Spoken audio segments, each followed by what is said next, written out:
So, hello and welcome to my review of Childish Gambino, because of the internet.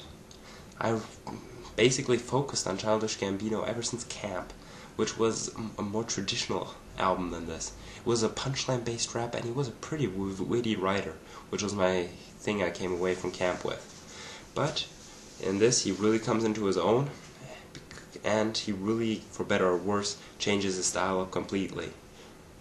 The album is almost entirely produced by Childish Gambino.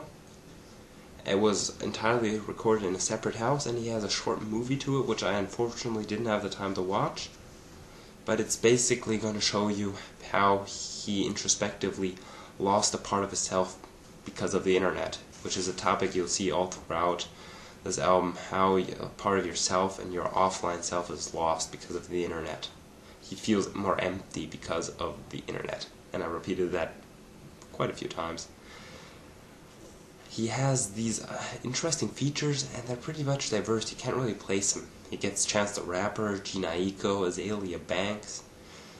Although I did find it a little disappointing that Chance the Rapper was totally underutilized. He only got half of the hook on the song. You could see it as a troll move, but I just didn't like it at all.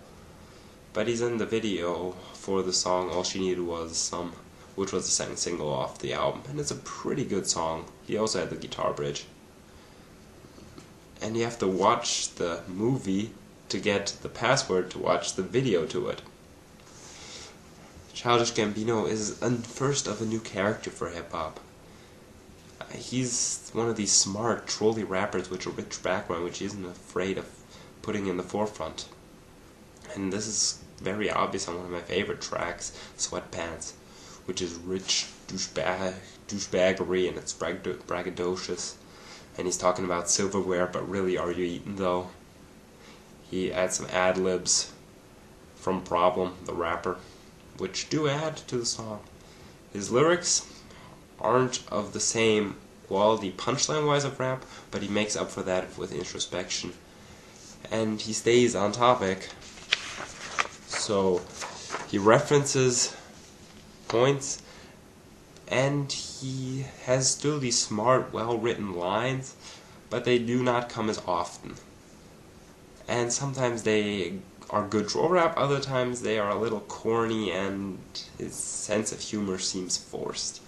Instrumentally, this album is electro-pop inspired, soft beats, a lot of singing by Gambino for hooks, bridges, and it has a lot of singing on here.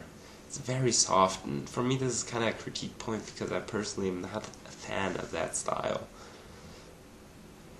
Instrumentals shift interestingly, and there's no typical song structure. So he'll have his first verse, which doesn't have to be a 16. He also changes up his length of his verses and hooks and where the hooks are placed. It's pretty much like Yeezus, which was a reference point from earlier this year, structure-wise. It's just hard to grasp on your first listen.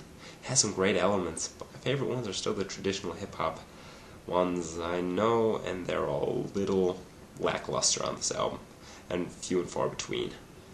This is a bold album, full of creativity. Childish Gambino, his work really just comes through here, and it's what he really wanted to do. It's a full project from a single mind. And just like Yeezus, I'd say it's worth a listen for sure, but how much you enjoy it is something else. I give it a 3 out of 5.